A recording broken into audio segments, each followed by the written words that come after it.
जय श्रीमन नारायण। जो टिप्पणी मैं देने जा रही हूँ वह रामानुज दास श्रीमन गट्टू वेणुगोपालन स्वामी द्वारा दी गई है। अध्याय 6 आत्म संयम योग, श्लोक 18। यदा विनियतं चित्तम् आत्मन्येव अवतिष्ठते निस्पृहः सर्वकामेभ्यो युक्त इत्युच्यते तदा ओम। गीताचार्य श्री कृष्ण परमात्मा अर्जुन सहित हम सभी को आत्म संयम योग की शिक्षा दे रहे हैं। परमात्मा कह रहे हैं, अर्जुन, तुम्हारा मन अथवा तुम्हारे मन को केवल आत्मा के बारे में ही सोचना चाहिए। तुम्हारे मन या मन को यह विचार करना चाहिए कि तुम्हारे जीवन का एकमात्र लक्ष्य अथवा एकमात्र उद्देश्य केवल आत्मदर्शन या आत्म प्राप्ति ही है। तुम्हारे मन या दिमाग को हमेशा केवल यही याद रखना चाहिए कि आत्मा और तुम्हारे मन या दिमाग में आत्मा के अलावा कोई अन्य विचार नहीं होना चाहिए। और इस प्रकार का अभ्यास करते हुए तुमको इन सांसारिक भौतिक सुखों की इच्छाओं के प्रति सचेत भी नहीं होना चाहिए। अगर तुम ऐसी स्थिति तक पहुंचते हो तो यह माना जाएगा कि तुमने अपने आत्मदर्शन या आत्म साक्षात्कार के लिए आवश्यक योग्यता हासिल कर ली है। इस प्रकार श्री कृष्ण परमात्मा हमें निर्देश दे रहे हैं कि हम अपने मन को स्थिर रखने और आत्मा अथवा आत्मा पर स्थिर रखने के लिए अभ्यास करते रहे। आत्मदर्शन या आत्म साक्षात्कार के लक्ष्य पर लगातार चिंतन करें। अपने मन में दृढ़ संकल्प हो कि आत्म साक्षात्कार ही जीवन का एकमात्र उद्देश्य है और सांसारिक इच्छाओं से पूरी तरह से रहित रहें।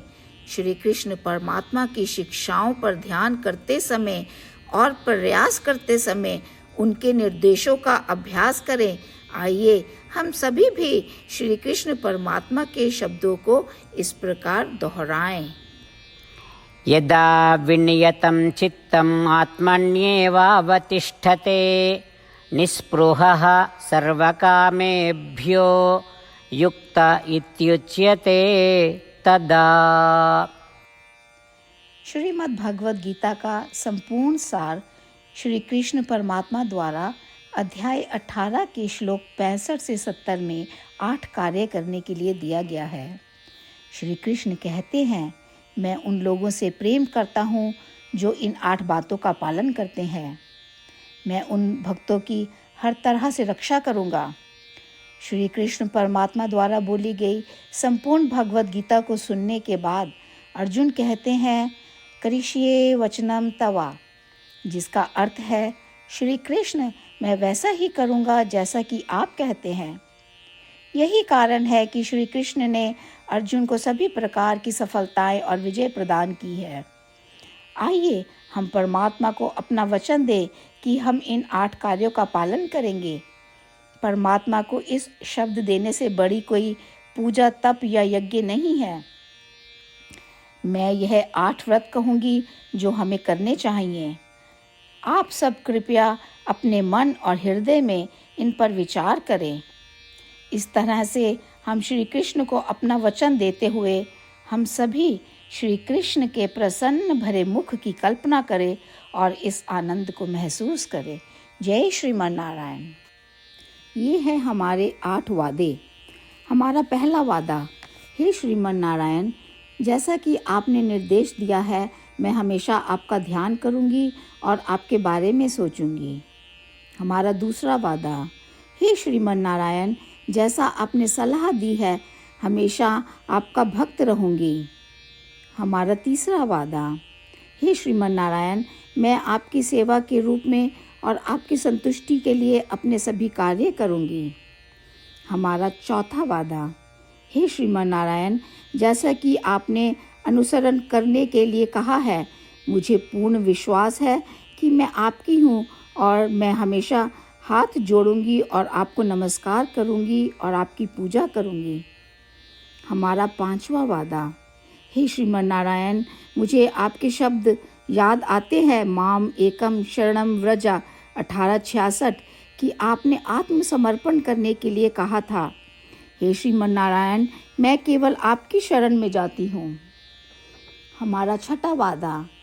हे श्रीमन नारायण, मुझे आपके शब्द माँ शुचः 1866 याद है कि आप हमें शोक ना करने का आश्वासन दे रहे हैं। मैं अब और शोक नहीं करूँगी। हमारा सातवां वादा। हे श्रीमन नारायण, आपने हमारे लिए श्रीमद् भागवत गीता प्रदान करके हम सभी पर कृपा की है और आशीर्वाद दिया है। मैं प्रतिदिन कम से कम एक श्लोक पढ़ने या सुनने का वादा करती हूँ। हमारा आठवां वादा। हे श्रीमन नारायण, आपने गीता को पूरी मानवता तक पहुँचाया। मैं गीता में आपके दिव्य शब्दों को उन भक्तों तक पहुँचाने की कोशिश करूँगी जो गीता से अपरिचित हैं। हमने अभी अभी परमात्मा से अपने 8 वादे किए हैं। श्रीमन नारायण को हर दिन यह वचन देना कि हम वही करेंगे जो वे स्वयं कहते हैं, अपने आप में एक महान पूजा है। आइए हम अपने अडिग विश्वास के साथ उन्हें अपना वादा दें। हे श्रीमन नारायण, जैसा आप कहते हैं मैं वैसा ही करूँगी। जैसा आप चाहते हैं मैं वैसा व्यवहार करूँगी और केवल आपके लिए काम करूँगी। श्रीमन नारायण करिष्ये वचनम तवा, जिसका अर्थ है, श्रीमन नारायण, मैं आपके निर्देशों के अनुसार कार्य करूँगी। सर्वम श्री कृष्णा अर्पणमस्तु। जय श्रीमन नारायण। यदा विनियतं चित्तम् आत्मन्येव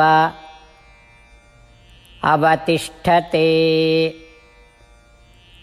निस्पृहः सर्वकामेभ्यो युक्त इत्युच्यते तदा ॐ यदा विनियतं चित्तम् आत्मन्येवावतिष्ठते निस्पृहः सर्वकामेभ्यो युक्त इत्युच्यते तदा। श्रीमन्नारायण करिष्ये वचनं तव। सर्वं श्रीकृष्णार्पणमस्तु। जय श्रीमन्नारायण। जय श्रीमन नारायण। सभी भक्तों से विशेष निवेदन। हमारे जीवन में सभी चीज़ों में हम तत्काल और प्रभावी परिणाम चाहते हैं। इसे प्राप्त करने के लिए प्रतिदिन 1 मिनट व्यतीत करें और नारायण अस्त्रम पढ़ें। नारायण अस्त्रम प्राप्त करने के लिए नारायण अस्त्रम वेबसाइट पर जाएं, जो www.narayanastram.org है, और पंजीकरण में अपना नाम और ईमेल प्रदान करें। आपके द्वारा प्रदान किए गए ईमेल पर आपको एक नारायण अस्त्रम PDF प्राप्त होगा। PDF में एक रामायण श्लोक, एक गीता श्लोक और एक विष्णु नाम है। इन तीनों को मिलाकर नारायण अस्त्रम कहा जाता है। प्रत्येक व्यक्ति को इन श्लोकों का भिन्न संयोजन प्राप्त होता है। जब हर कोई 24,000 भक्तों के साथ प्रतिदिन अपने नारायण अस्त्रम को पढ़ता या सुनता है, संपूर्ण रामायण पारायण का एक दौर, श्रीमद् भगवद गीता पारायण के 33 राउंड, श्री विष्णु सहस्त्र नाम स्तोत्र पारायण के 24 राउंड हर रोज़ पूरे होते हैं। यह एक ऐसा उल्लेखनीय और असाधारण परिणाम है जो हर दिन ऐसा करने से निकलता है। इसलिए आप और आपके परिवार के सदस्य तुरंत जाकर अपना नारायण अस्त्रम प्राप्त करें। जय श्रीमन नारायण।